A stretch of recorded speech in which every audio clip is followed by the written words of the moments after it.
afternoon. Good afternoon. So, before I start my speech, I'd like to pose a question to you all. What comes to mind when you think of an artist? For me, personally, as an artist, what I think of is the stereotypes behind artists as a whole. But what is a stereotype? A stereotype is, in essence, a mental shortcut used to categorize people into certain demographics. You take someone, whether that be what they're wearing, the way they look, how they sound, or their net worth or whatever, and you basically uh, put them into these boxes, and you base your perception of them off of these stereotypes that you form in your mind. But why am I talking to y'all about stereotypes on a random Sunday? Because of the way that we use stereotypes in our day-to-day life, we make assumptions about all the people that we meet, even without realizing. And in order to sort of dismantle that, I wanted to talk today about an artist who has formed some of the stereotypes behind artists as a whole. Today I'm talking to you about Vincent van Gogh, his childhood, his education, and his career. Vincent van Gogh was born March 30th, 1853, in South Holland. In Victoria Charles's book, Vincent van Gogh, it was stated that he's born the son of Theodotus van Gogh and Anne Carolina van Gogh.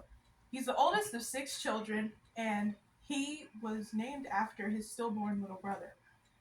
Within those six children, he maintained a close relationship with one of his brothers throughout his life, and they did a lot of the same stuff. There's not a lot known about his education or his curriculum as a whole, but we do know that art was a big part of it. He started boarding school at 11 and he ended up dropping out at 15. Um, According to Vincent van Gogh, which is another book by Susie Hodges, it stated that he got his first job from his uncle. He ended up being a trainee art dealer for the Museum Goupil Etsy, which specializes in French contemporary art. He transferred to the London branch, and his brother, the one I was talking about earlier, ended up moving to the Brussels branch. While in London, he confessed his love to the daughter of his landlady and faced his first rejection. His art career began in 1880, and he was working in the studio of an artist named Anton von Rappert. He moved back home in 1881, where he confessed to his cousin and then was rejected again. Around this time, he was working for Anton Mauve, but the rejection made him fall into a really deep depressive state, which ended up getting him dismissed from his position. He started living with artist Paul Gauguin in 1888, and they fought a lot. They didn't get along very well, so they ended up having a lot of falling outs. On a particularly violent fight, Van Gogh ended up cutting off part of his own ear and mailing it to a prostitute that he was seeing at the time, which horrified Gauguin so much that he ended up moving out.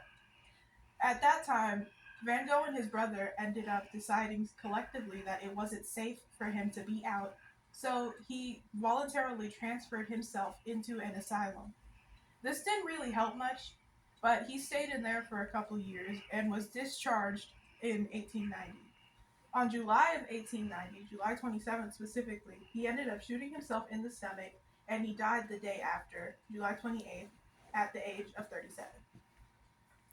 Today, I have talked about the life of Vincent van Gogh. Despite all the constant struggles, he is still considered one of the most important figures in art history, and he's one of the biggest reasons behind stereotyping because of how tragic his life is said to be.